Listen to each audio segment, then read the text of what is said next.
to your life from the mountains of smoke. Firekeeper recovery bringing you hope. If you're living in darkness, look for the light, cause the fire is burning to helping you fight. It's the firekeepers, the firekeepers, firekeepers, firekeepers, firekeepers.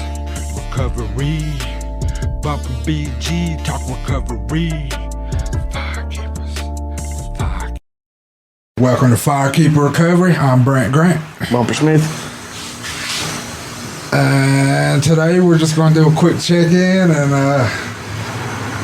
get into our topic. So this past week I've had a pretty good week. Just creating, having these great guests that we've had come on. Hell yeah. Just been making you want to work harder. So yeah, it's been a great week for me. And then like the weekend, there was some great news for our family. With like a family member getting a medical procedure that they were waiting on. So it's like galvanized the family, the positivity and the energy's flowing. That's good. Everybody's like, all right, now the hard work begins now. Yeah, yep. So, yeah, man, it's been a good week. How would you say? Yeah, that's good to hear, man. Thank you. Yeah, had a good week. Working and hanging out with my kids. Taking them to the river. They probably live there if they could, you know, just feed them every now and again. But yeah, man, life is good. It's too good to put into words sometimes, you know, just to have everything that you've completely lost and to, you know, throughout a recovery journey, having regained as much of it as is humanly possible and maintain it. You know, it's shit, that's what it's all about, you know. It's all about, once you get it, hold on to it for dear life. But yeah, I had a great week, great weekend, and I particularly enjoy having the guests on with us, you know, and the viewers apparently do too, you know. Yeah. So many people in recovery inspire other people, Yeah. you know, especially people that may be thinking about recovery or in early stages of recovery, so... Yeah, the more the merrier. Yeah, it's just a great light to shine on the different ways that there is to do it. There's not one way to do recovery. Absolutely. There's not even a way to do it. Everybody's is different. Yeah. So that's the main point. Is what we're trying to highlight is find what works for you and then do it. Yeah, absolutely. Whatever it is that keeps you in recovery every day and keeps you progressing and moving forward, do that. You know, it doesn't have to look like anybody else's. Yes, sir. And on that same topic of finding what works for you in your recovery, that was the topic I was wanting to talk about. Was a breakthrough I had last year that has really become more solidified this year as I've started walking that path of becoming the authentic me. Was for like most of my life I was living as like the co-star in everybody else's movie, if you look at life as a movie. Yeah. And that was why the death of my best friend was so hard. I was, for the most, probably the last 15 years of my addiction life, or that life, was I was codependent. I was living his story, or his movies, the way I've become to see it now, because I was always a leech. That's probably not the way you see it, but this is the way I can describe it. I was a leech onto their life. I was able to experience like family and the birth of their kids and birthdays and like a family life through them. Yeah. And I was like, and it was nice, and I felt it, and I miss it. So that's why it's hard for me to let that go or whatever. That's why that losing him was different than all the other friends. Yeah. So, and that also helped me see that for like most 40 years of my life, I've been living, like I said, a co-star. I wasn't the main character in my own story. If it wasn't my best friends, it was my families. my parents' son. Right. I wasn't Brant, Mark and Dinah's kid. I was Mark and Dinah's son, Brant. Right. So I wasn't ever the main character. And it took a movie last year, of all things, Clerks 3, a Kevin Smith movie. And it's just the way the movie played out. And the way it happens, spoiler alert, one of the main characters dies. And but it's not the character you think. So that was the first breakthrough I had with that movie. Me was always the why. Why did I have to leave or whatever? Because I'm alone or whatever. And they actually have families, so they seem like they should have been spared in the grand math of the universe. Yeah. They should have been left here because they had families. And I didn't, so why should I still be here? That kind of thing. It helped me see that maybe they were here for that reason. And their time, they did what they were supposed to do. But just because you think you're not the right person to live doesn't mean that you don't have a purpose because you don't think you do or whatever, all that. Right. There's a reason I'm here, so that's why I'm living for that. It's finding that reason, or I'm making that reason. And that all comes with now trying to be the main character. And I just don't know if anybody else has felt that way, or if that's easier for them to see it. Because, and I think it does come with codependency or other things that you don't realize until it's taken from you. Right. And you don't have that to depend on no more, and you got to lean on yourself. Yeah. So, I think that's probably, something a lot of us could relate to. It feels like in the movie of life, you're like an extra on set. Yeah. And rarely, if ever, are you the lead. Maybe it has some correlation with always being trapped in your mind, like in the past or the future. And then those moments, whenever you're in the lead, it's when you're in the moment, the present moment, when you experience what is, because that's really all there ever is the present moment, and finding a purpose. It's just that,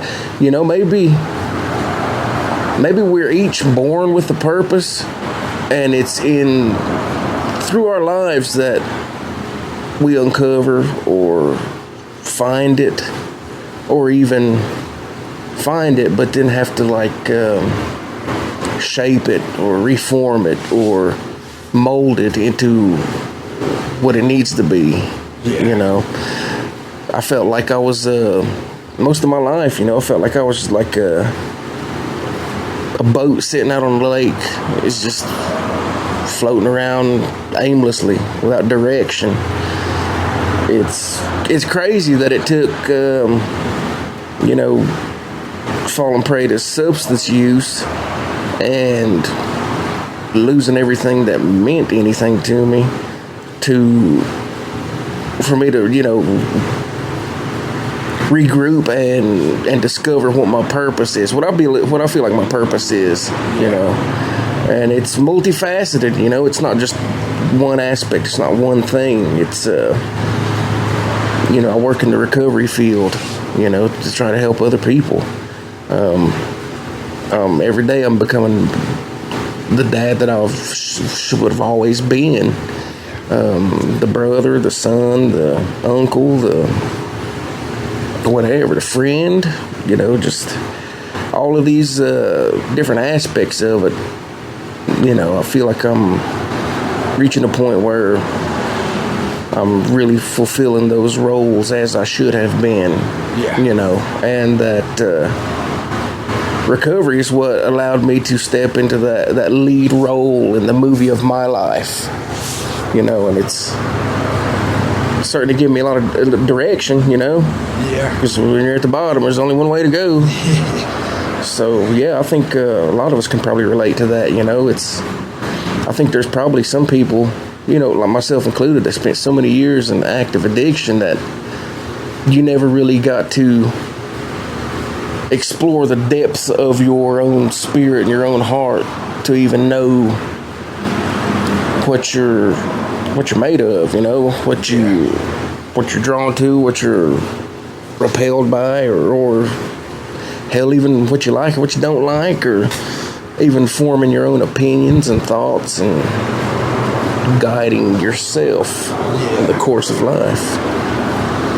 Yeah, I think that's a good point. I didn't do a lot of things because I was holding myself back because of all that, like fear and stuff. And it was me trying to control a little bit of the chaos that I didn't have control of. Right. So I didn't do that because I chose not to do it or whatever. Instead of, you know, I did, or I failed at it. Or Yeah. Well, I didn't even attempt, so it didn't conquer me. Right. Hey, you can't fail if you never try. Yeah. When really, the only true failure is in when you stop getting back up. Yeah. Or probably it's like the real failure is not even to attempt it or whatever they say. Yeah. Whatever. There's kind of cliches, whatever. Yeah. You break open a fortune cookie, it's in there. You know, it's success is part of failure. I mean, they go hand in hand. You know. Yeah. It's the duality of all things. You know, you can't know joy without sorrow, you know, light and dark, right and wrong, you know, everything. It seems to be that way in the observable world anyway. Yeah. And to get anywhere you gotta go. You can't go anywhere just by staying sedentary or staying in your comfort zone. You gotta get out of it. Yeah. Grow, I guess. Think about this, man. I mean, we're the only creatures on this planet that can take something from the immaterial world, which is the mind, like your thought forms, and bring it forth into the physical world, whether it's through action or creation or whatever it is. You know, I can make whatever I want my life to be. It's just the degree to how much work and self-discipline and commitment and all that good stuff, you know, I'm willing to put into something to make it happen, but I can do it. Yeah. You know, sometimes I'm a lazy ass, and sometimes I'm like putting it off, or, you know, even with some things, it's just like a fear of like, well, what if I succeed at this positive thing that I want to do, this thing that I know that'll change my life, you know? Yeah. And that kind of harkens back to why I avoid, you know, the time I spent in active addiction, why I avoided just biting a bullet and saying, you know what, I need help. I can't do this on my own. And kind of surrendering to that whole idea of, well, you know what, things are going to change. Yeah. And it's going to be uncomfortable, and it's not going to be easy, and it's, you know, going to be fucking unpleasant and painful and awkward. But I knew that once I get through that and when I make it out on the other side, shit's going to be right. And it's going to be right because I chose to make it that way. Right. You know, help along the way, of course, and, you know, your support network and resources around you, but it still begins with, you know, the notion in your mind, you know, from that immaterial place to making it happen in the physical world. Yeah. So that's what's a great thing about the human brain. It's like it can heal. Yeah. And it's also what keeps some of us locked into our addictions or whatever, because we don't know how to work with our own minds, or we don't know that it's sick too sometimes. Yeah. You don't know that you're sick because you've been in it so long, it's just normal. Yep. So whenever that happiness or that new situation comes in, that's foreign, so you don't want that. Yeah, it's unfamiliar. Yeah. So Yep. that's why early recovery is kind of scary too, because all that is new and it's coming in and out. Your mind is it's a freaky place. Yeah, it early is. recovery, because it's healing. it's still sick. It's wanting to go back because that's easier. Let me get that drug. Yeah. Because I don't like the way this healing's feeling. It's like the struggle between the rational, conscious, knowing right from wrong, decision making part of yourself, and then like the part of you that's still animalistic and instinctual. It's just like one's tugging you back to what you know, and the other one's trying to pull you forward into new things. Yeah, and that's what is great about humans, is that we can learn and unlearn. Yeah. It's only a routine or something. It's not permanent. Nothing is really permanent in us. Right. It can all change. So even the good parts of us can change if we don't practice that. So that's why it's all not just about keeping the bad things out, but it's making sure you're doing the good things and the positive things. Not reinforcing it. Yeah, not just, well, I used to do it, so it's still there. So now you got to do it. And it's just flexing the muscles. You got to just. Yep. It's, and human beings learn through repetition. Yeah. So the more you do something, the better you get, the more proficient you become. It doesn't matter if it's riding a unicycle or working your coping skills, whatever techniques there are to it, whatever processes there are, you repeat that enough times, it gets less and less difficult. Then you start getting the hang of it, and then you become proficient. And maybe if you take it far enough, you can become a master at whatever it is that you're learning. Yeah, that's why I am practicing now. Starting the small things, because my big goal for the next couple of years is to go back to school. So I'm not just going to jump back in, because then I'll fail again, because school has changed now. We should both do it, man. We should both go back to fucking school and really, really do shit in our lives, Yeah, because I think I can do it once I get going. Yeah. And what I want to do, I think I'm going to have to go to school for like 5-6 years, because I'm just not going to get a 2-year piece of paper degree. If I'm going to go to school, I'm going to get that hard one. Yeah. Because what else are we doing? Yeah, I know I can do. I should have did it. I'm smarter now than I was 20 years ago. Whenever I was just do enough to get by. Yeah, that was me. I was like, I wrote that paper. I only needed that many words. Yep. I did. So now it's more like, no, I'm wanting this. Yeah. And I'm going to work for it. And I'm going to make turkey look good is what it is. It's not being satisfied with just enough to get by. Yeah. It's like, well, I know there's more out there, and I know I can have more. I'm the only one stopping me from that. I'm the only one in my way. Yeah, so next fall, that's my goal, because I got to prepare myself mentally. Yeah. And I got to pay back some money to SEC from the last attempts whenever I was still in addiction. Well, I just waited for that check, like, woo! Yeah. I'm getting tore up, and then even go back to school for $400. Damn. Yeah, man. That's when you try to not to buy all used books, because then you get that money back. Right. Because that was the all addict mind. I'm getting all cheap books, then I'll sell them back. Yeah. Flip these books. Yeah. And they were still perk days, so you get a lot of pills for them. Yeah, they were all cheap until addiction started booming all over the place. Yeah, supply and demand. Yeah. Yeah, because I didn't do 30s until they were actually like $40. Because I remember when I was avoiding, I ain't doing them, they were still like $25. I was like, dang, you're paying that much? And then they all been paying 40. Yeah. But yeah, that's the stupid things that I kept. Them was my rationalizations and addiction.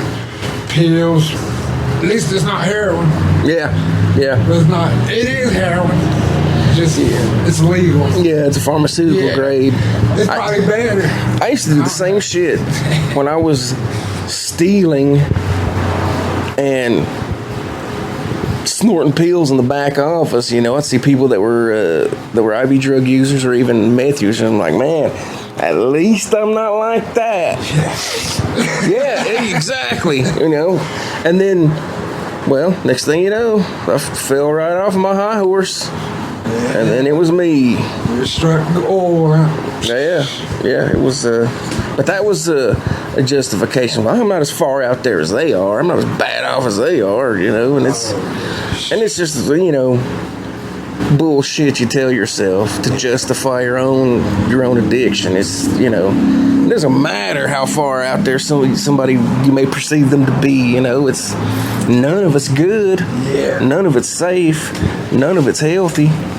You know, it's all bad. You know, whether it's, you know, that's why a lot of that is projecting too. Especially whenever I would say that at least I'm not as bad as them. Yeah. It's really myself mentally projecting. I am that bad. Yeah. It's yourself saying I am. You're in denial that you are that, you know, at least that bad.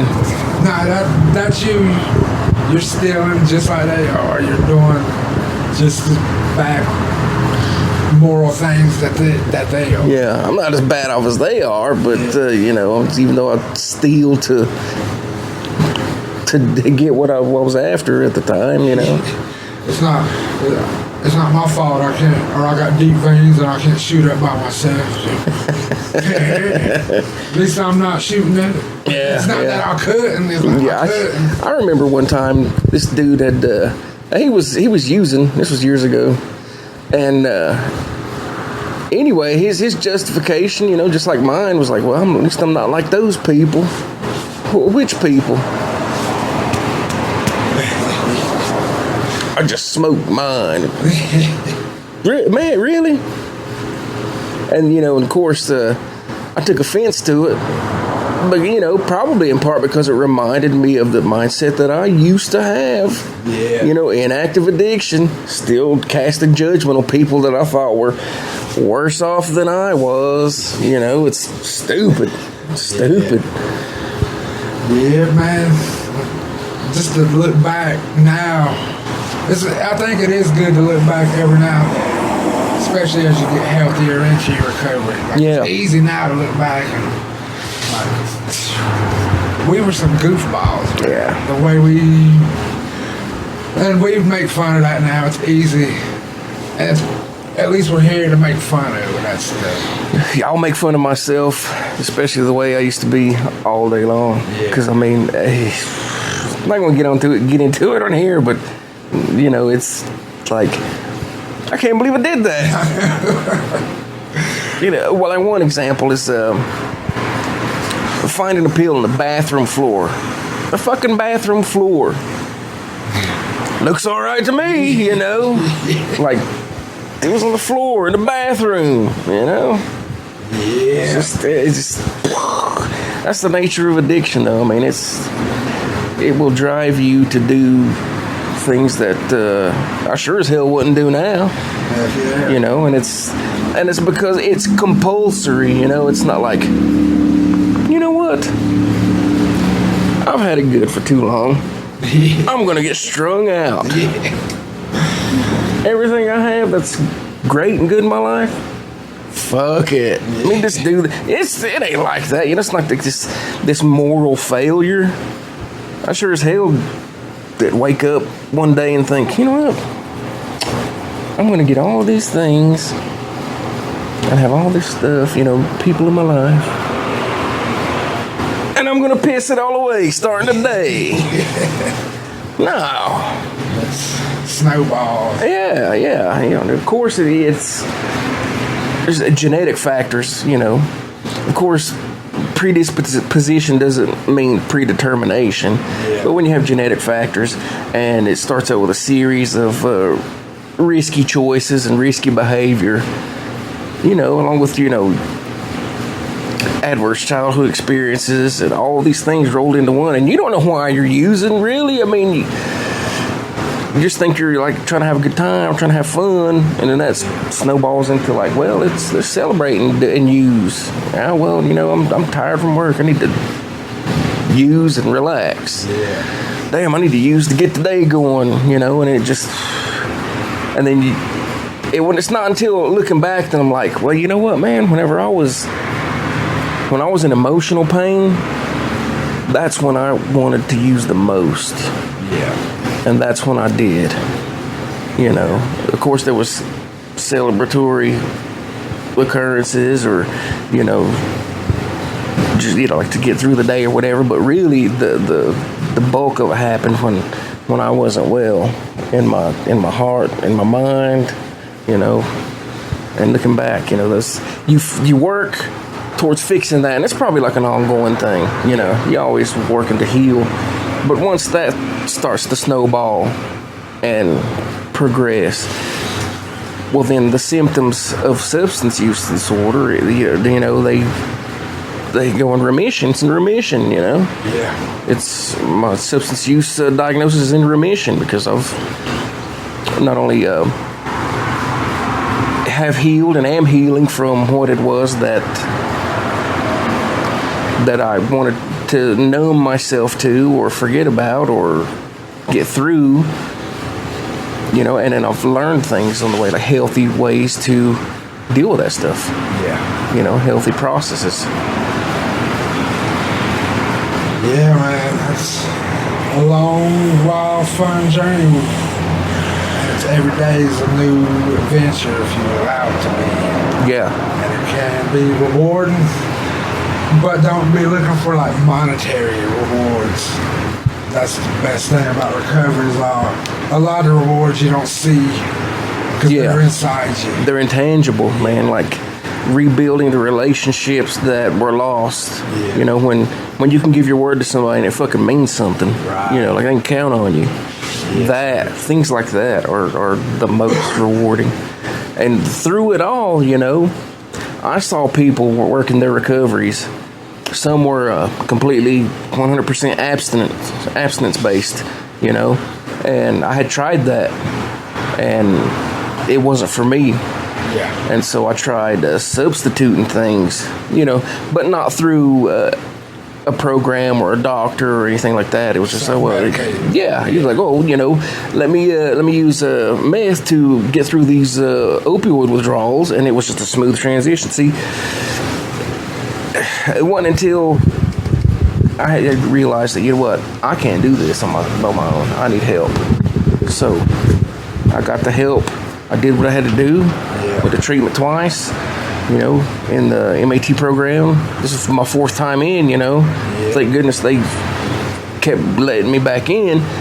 I finally gained traction in my recovery. And my path, our paths are different. They're completely different. Some, like I said, are abstinence-based. Some are through MAT. Some are through 12-step.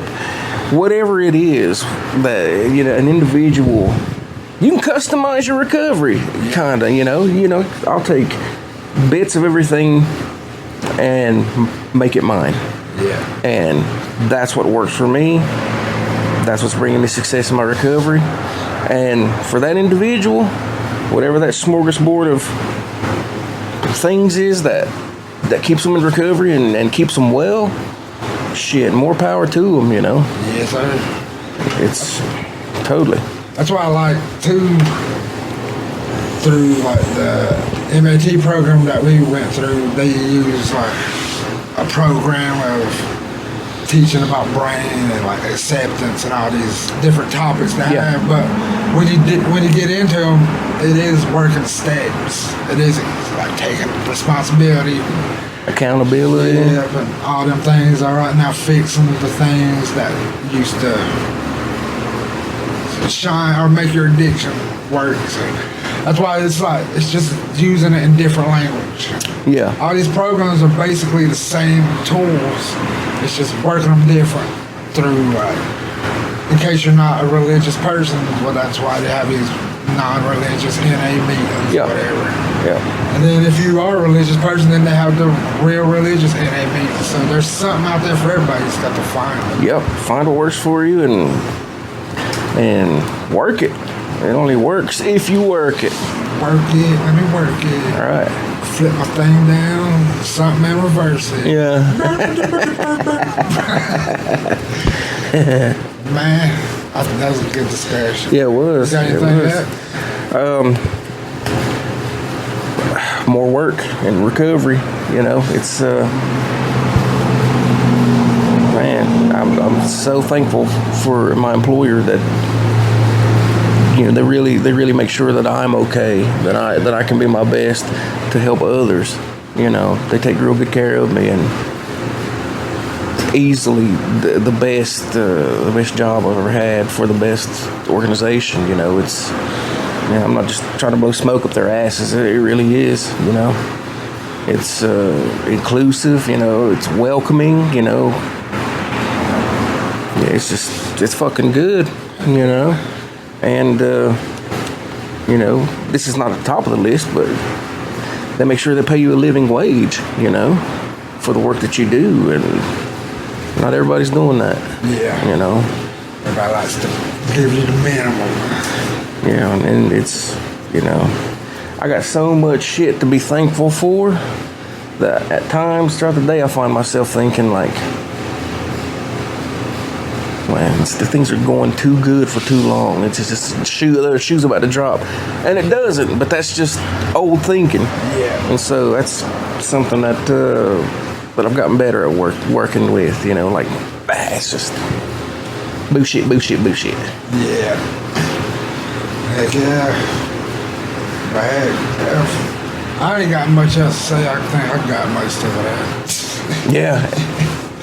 The next episodes, we're hoping to have more special guests, so you guys won't all just be bored with hearing us talk. Yeah, but we got a couple coming up the next couple weeks. Getting more ladies, hopefully coming through. So anybody, doesn't matter what your substance of choice was, your path to recovery, or your job title, whatever.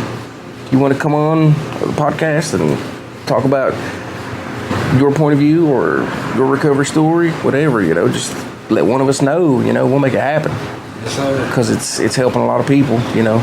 Yeah. That's why we keep doing more now, is because of the positive responses we're getting. Absolutely, yeah. So thank us for the support out there. Hell Words yeah. mean a lot. Yeah, it does. It really does. Well, if you ain't got nothing else, I guess we'll put the butter back in the refrigerator. Yeah, all right. Lock up the windows, and we'll leave the light on for you for Firekeeper Recovery. I'm Brant Grant. Bumper Smith. And now we'll leave the light on for you. Big Native, BG, Eastern Band, Cherokee. We them firekeepers. We them firekeepers. We them firekeepers. We them firekeepers.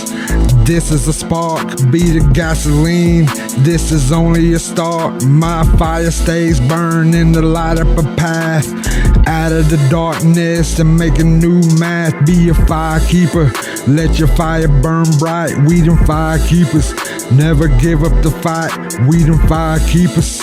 Recovery, we a firekeeper. In recovery, be a firekeeper. In recovery, be a firekeeper. In recovery.